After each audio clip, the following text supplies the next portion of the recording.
Welcome back, everyone, to another amazing episode of Bumping and Thumping, your wrestling podcast featuring everything about for independent wrestling from around the world. And join with me today is Lengo Lee. He is a writer, director, editor of wrestling short film And called he is Greenwill bringing wrestling Asian to Life Asian Fest. to Novi, Michigan on June 2nd. And when we come right back, we will unpack all of the wrestling adventures that is Lengo Lee. The secret to building passive income and generating wealth in real estate is having access to capital to buy those great deals when they come along. One thing most real estate moguls have going for them is knowing how to utilize private funding and where to find it. For those that don't, there's tsquarelending.com. We provide real estate investors of all levels and experience with the means to acquire the funding they need to purchase and renovate, purchase and hold, or refinance properties that they currently own. How? By connecting them with private lenders that base their approval on the appraisal value of the property only, not a credit score.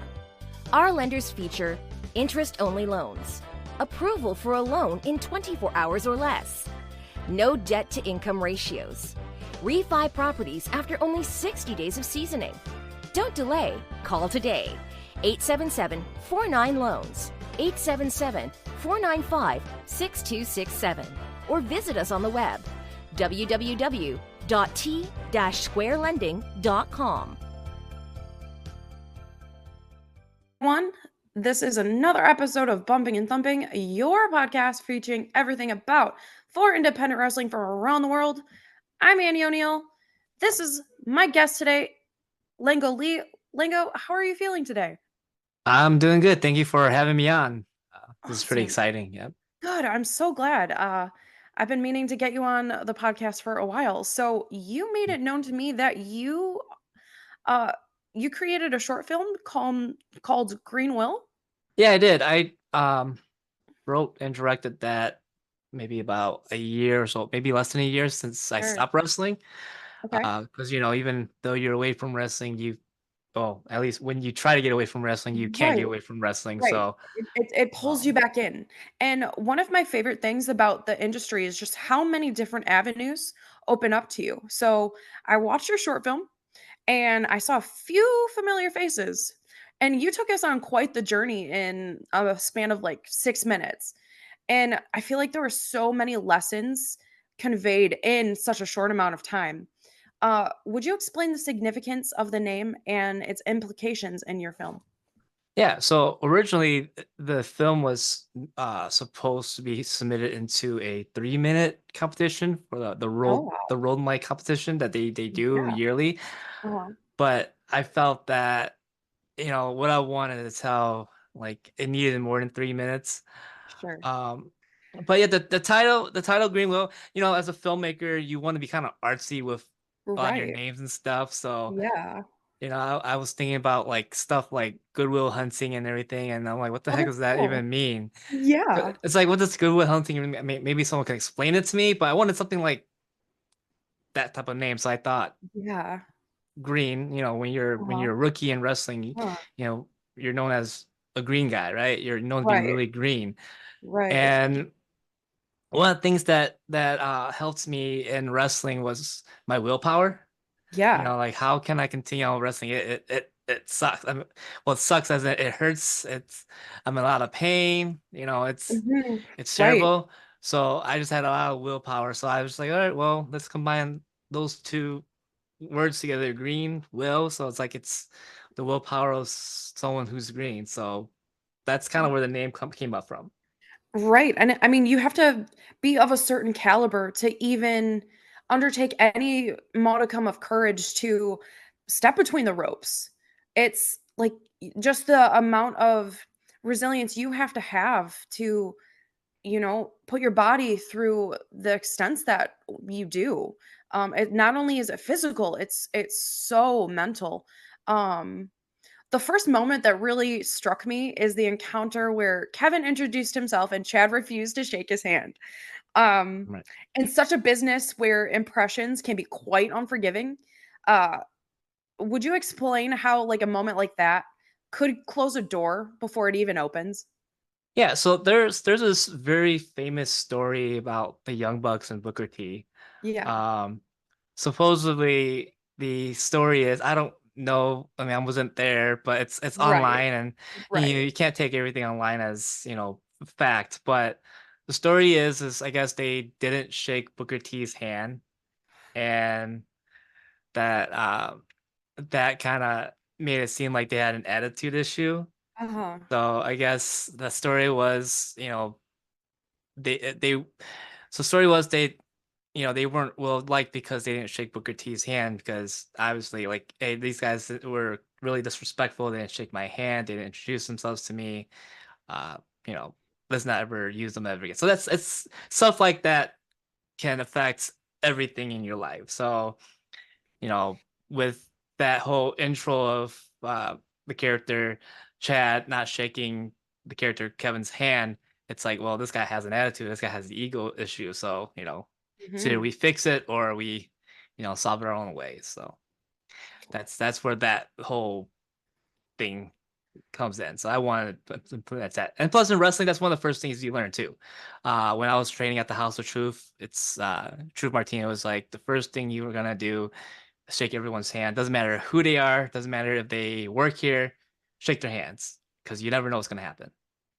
I mean, and you never know who knows, or you never know what type of connections that person has. So if you kind of, for lack of better terms, snub someone, you could be forsaking the connections that they could possibly expose you to. Right, right. Like, one of the things that I've actually, this just last year, it's one of those things where I kind of really learned what it means to have somewhat of a authority or power in a say, Mhm. because I started coming back around last year. You may have seen me, with my camera and everything, and Yeah, I was there. No one shook my hand, so no one said hi to me. No one shook my hand, and I was kind of like, dang, it I don't doesn't think. feel very good. Yeah, I was like, I don't. I mean, I wasn't really anyone too big when I was around the Sure, wrestling, but sure. it's like, you Mhm. know, people like Sean and Chris, Moore, and everything. Like, they're all my friends. I like Right. a lot of those who we would consider vets today are my Mhm. friends, and we're really good Right. friends. So it's kind of like, I might have to say something to, you know, Sean Right. and Chris or any of those vets, and like, hey, just so you know, I was there. I was probably one of the first people Oh, there. They yeah. saw me. No one introduced themselves to me. So it's like, it's one of those, you got to have respect and manners, and you never Right. know who certain people are and Right. who they might know. So, the whole handshaking thing, like I said, can come a long way. And do you think there are ways of rectifying these types of moments? And if so, how? Uh, I mean, yeah, I mean, if you just didn't know, it's fine. And sometimes just your actions might, change the whole story. Like, hey, I'm Mhm. sorry, I didn't, see you last time. I do apologize, but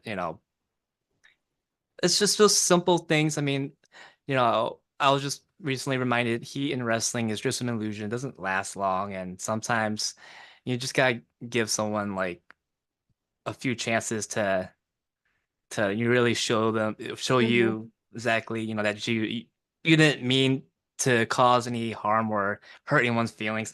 I mean, I'm not too hurt by certain things like Right. that, but it's kind of like, dude, you should know better, and you never know who you're gonna meet. I mean, when you go on a job interview, like, you're gonna shake hands with the person that Mhm. interviews you. Mhm. You want to show those good manners, because wrestling, like, especially if you're new, you're you gotta consider it as a everyday job interview.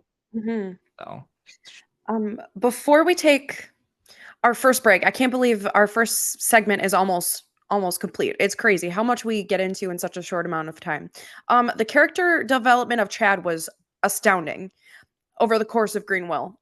What challenges did this character endure to begin as the very overconfident bro to arrive at the point of humility that he did?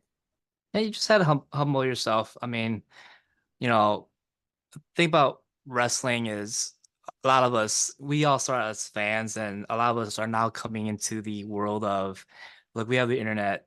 We know wrestling is, quote unquote, not real and all that stuff.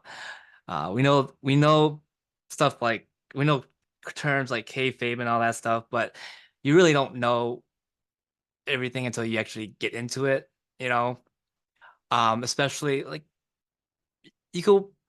One of the things we learn in training is, um, I could say that I'm a cop, and they're like, oh, you really? No, not really, but I watch cops. I read about cops, so I know everything about cops. Hmm. But until you actually do the work and realize this is a lot harder than what it seems to be, maybe I don't know everything. It can humble somebody and make you learn, hey, look, I gotta start from scratch and learn the proper way. Hmm. Oh, yeah. So the character chat, like I based the movie off of what I've seen in training and also other stories I've heard in training, and I really wanted Chad to be one of those characters who start out really cocky and have to learn that, Sure. hey, um, I don't know everything, and teach Right. me to be better. So, And and right after this break, we will get into more that about Green Will because I had so many insights that I wanted to run past you because you took us on quite a journey in mhm. a little over 6 minutes, and I wanted to pick your brain about them. But our sponsors want to talk just as much as we do. So right after this break, we will be back with Lengo Lee. Don't go anywhere.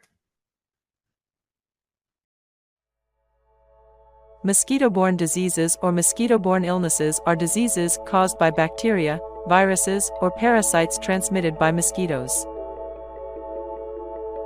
Nearly 700 million people get a mosquito-borne illness each year, resulting in over 725,000 deaths.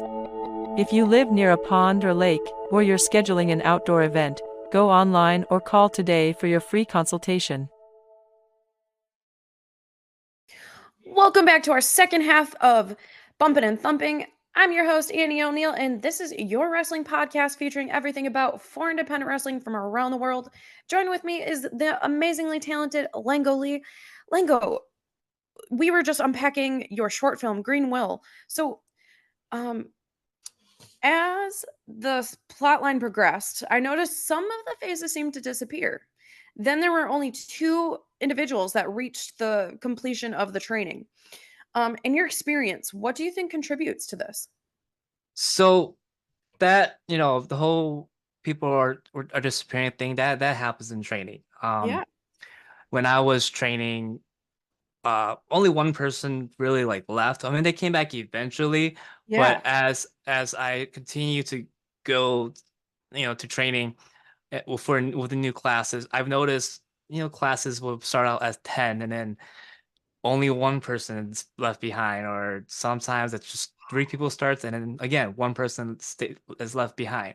Mhm. So I really wanted to show that, or at least people just make that assumption, because a lot of times these people who disappear from training, you don't ever hear from them again. You Yeah. you you really don't. So it's Right. like, so a lot of these people you just don't see anymore, and that's the reality of it. You really just don't see, you don't hear. There's no reason, you don't get a reason why they left. Mm. Um, but it happens, and a lot of times it happens for very small reasons, Mhm. as you saw, one of those characters couldn't do a pull up, and they decided to quit.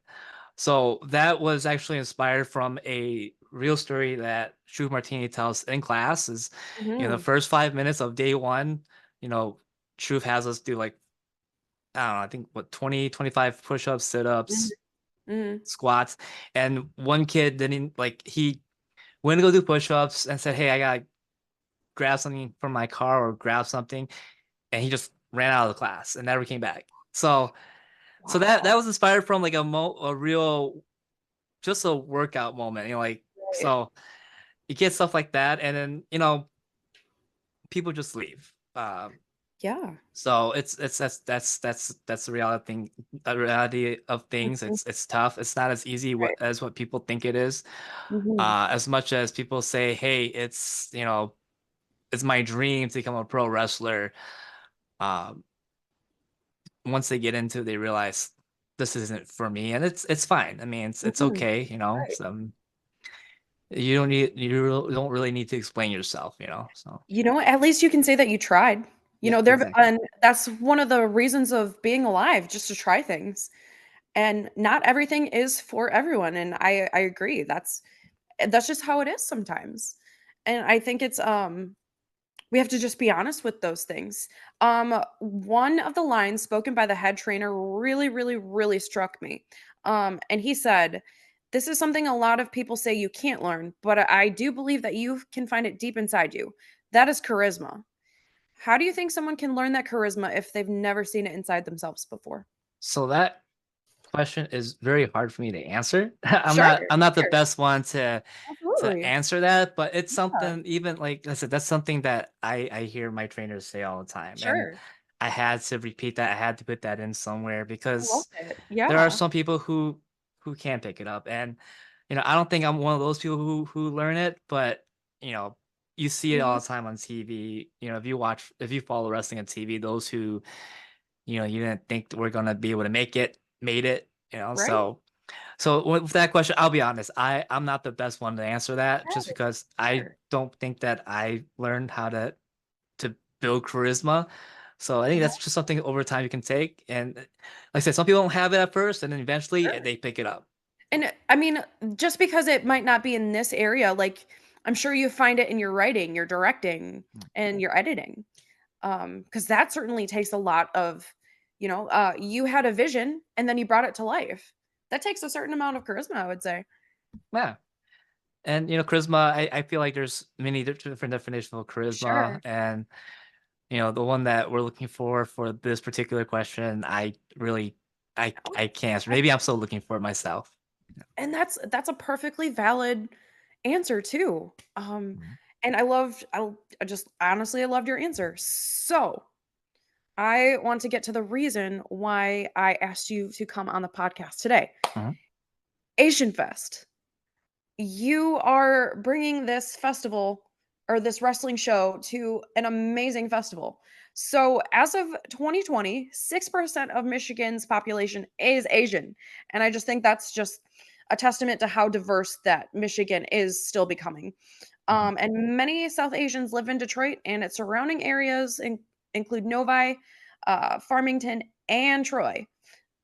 Is it any coincidence that Asian Fest is being held in Novi, Michigan?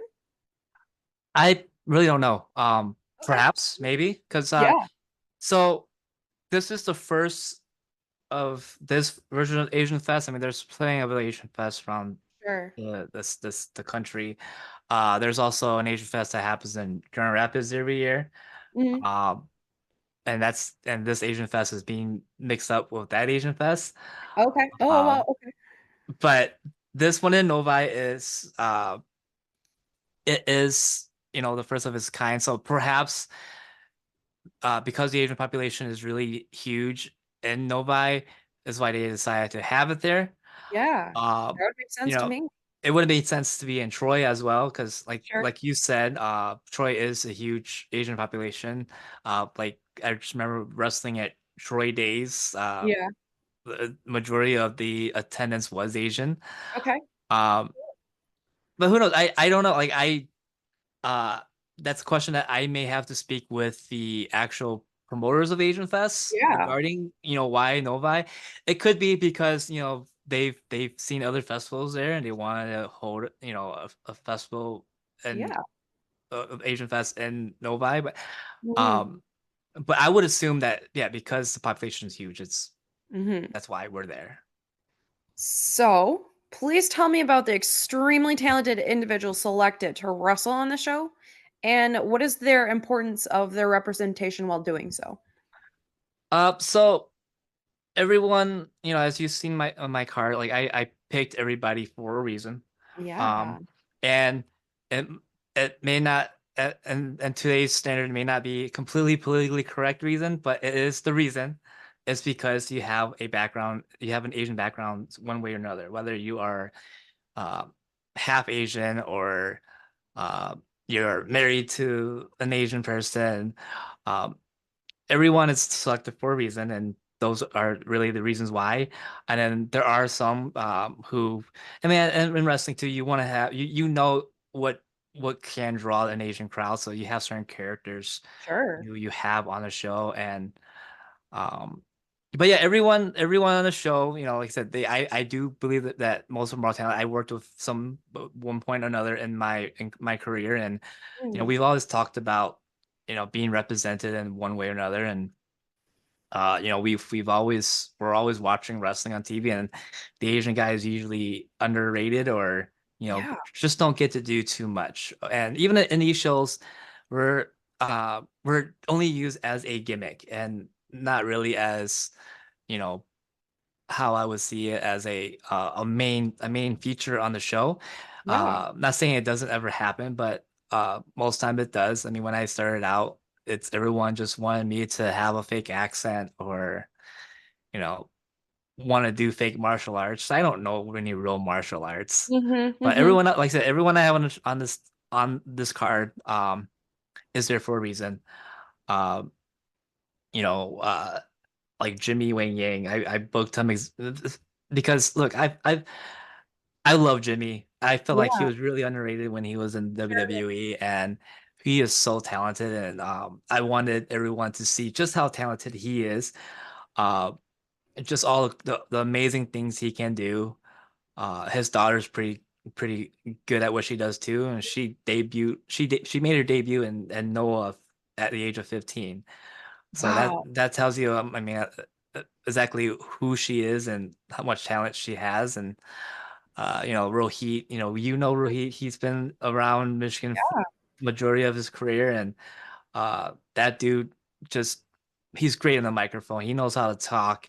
He Uh, sure does. one of the reasons why I booked him was, you know, the Asian people I know, like what when they grew up watching wrestling, all they can talk about is The Rock and Steve Austin and how great on the mic they are.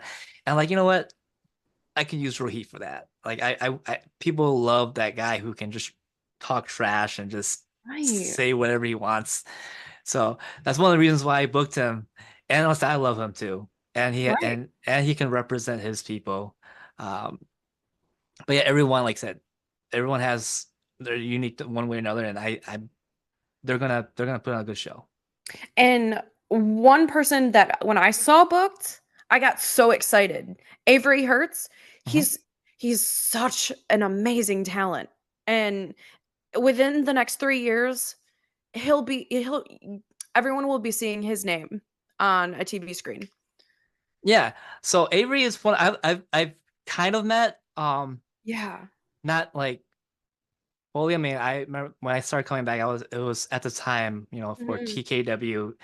Uh, I was there and he was on the show, and I knew he was like as soon as I saw him, I know if I were to come back and do anything, he's one of the guys I want to use. So he's one of the first few people that I booked, and I've watched a few of his matches. I've seen his match with Malcolm Merle the second mhm, and everything. Like I think he has talent. Um, like I said, he's only been around for what 2 years, and he's mhm, really working with some pretty awesome names out there. So mhm. he's one of the guys who I really want to showcase, and one of the reasons why I have him and Dave Weston Oh, open. another phenomenal talent. Yeah, yeah, I have them both opening the show, Asian, because I wanted Asian Fest to open with a bang, like a banger. Absolutely. And those two, I feel Mhm, like, you know, they're young, they have so much energy, and if I can get people to wonder what's going on at mhm. Asian Fest, it's those two. So Absolutely. yeah, one of those And two. I think it's so important for other young fans in the crowd to witness people who appear like them. Like, they need to be taught or they need to be shown, like, wow, if they can do that, what's stopping me from doing that? Right. And I think Right. that's why representation in all forms is so important. Uh, Andrew, I can't believe we've just blasted through the second half of our show, but we'll be right back after this. And don't go anywhere. We'll be right back.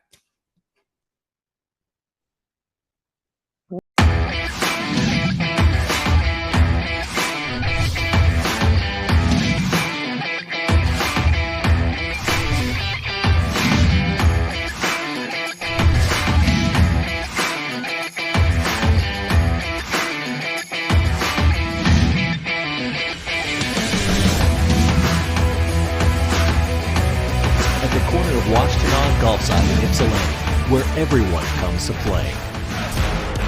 Welcome back, everyone, to our final segment of Bumping and Thumping, where this is your podcast featuring everything about independent wrestling from around the world.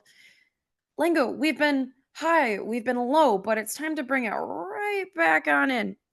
So, what can fans expect when they attend Asian Fest? June 2nd, Novi, Michigan. Yeah. Uh, it's this is just a really generic answer. They could just expect a lot of Yeah, awesome wrestling, for uh, sure. a lot of great food. I mean, who doesn't go to the festival if there isn't awesome food, right? Absolutely. So really, the Asian Fest actually it's a full weekend. Mhm. But like the wrestling Oh, is on the second, uh, and that's the day that like I said, we need people to be there on the second. absolutely. But you can expect a lot of great events happening at Asian Fest. It's not just the wrestling. Mhm. So, but please come for the wrestling.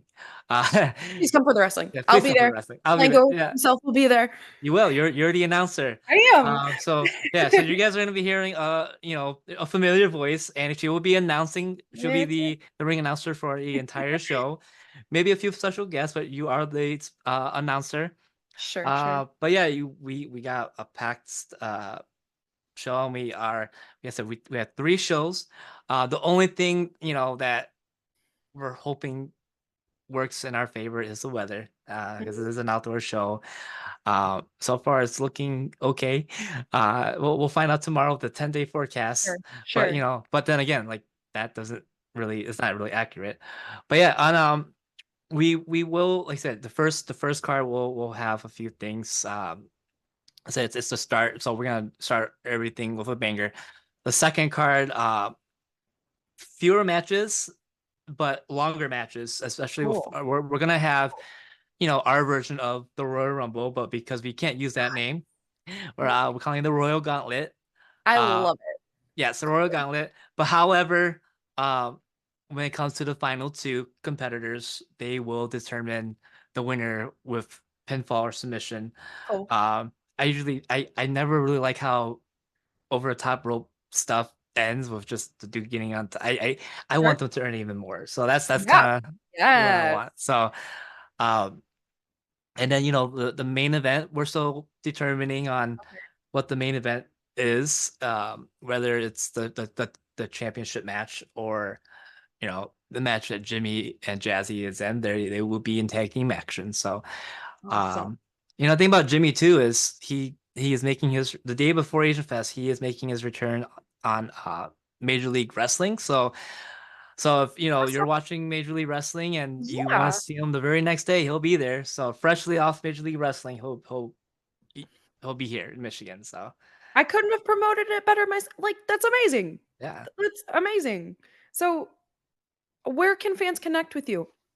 So they can connect with me on Facebook, Instagram. Mhm. Um, Facebook would be under Andrew Lee. You know, that's also my name too. Lingo's my first legal name. Andrew's my middle name, and I go by both. When people ask me what do you go by, I go both. You can call me both. Both. They're both my given names. Uh, yeah, Andrew Lee, you can reach me there. You can you can see some of my matches if you go on YouTube. A lot of them are under Andrew Lee. Some very few are under Lingo, but yeah, you can you can contact me there. I respond to almost everybody. Oh. Kind of accept everybody, but I respond to everybody, good or bad. Um, if it's bad, I'll read it. That's a response. Yeah. That is a response. Yes, that's a response. But yeah, so you can get there, and if you want to get your tickets to Asian Fest for all 3 days, the website is on my page, on somewhere on my page or on the Sure. Asian Fest page. So yeah, so you And can. Sorry. we'll include the flyer in your Mhm. episode as well as a link to your short film if that's okay with you. Yeah, it's 'Cause fine. That's perfectly awesome. fine with me. Also, will you be in ring action I during? will. I will Oh, be bring. So, cool. uh, one of the things, when I was in wrestling, there wasn't that too many Asians of my ethnicity. So I'm Hmong, Mm, for those who don't know. And nowadays, more Hmong people are training and wrestling. And I wanted wonderful. to not just represent the Asian culture, because there's a lot of Asian wrestlers representing our culture, but I also want to represent the Hmong culture. And my first match at Age Fest will be against he'll be considered one of my cousins, not blood cousins, but because he is also his last name is also Lee. This match would be it's called Battle Within the Clan. Oh, cool. So two clan brothers are gonna be wrestling each other. And I'm looking forward to cheering it up with him, or I'm looking forward to beating him. Yeah. Absolutely. Yeah, Absolutely. yeah. Well, Andrew, just thank you so much for your time. I had the best time ever. Just in Asian Fest, Saturday, June 2nd, Novi, Michigan. Do not miss it. Everyone, thank you so much for watching. This has been another amazing episode. I'm your host, Annie O'Neill, and this is your podcast featuring everything about 4 independent wrestling from around the world. We'll see you soon.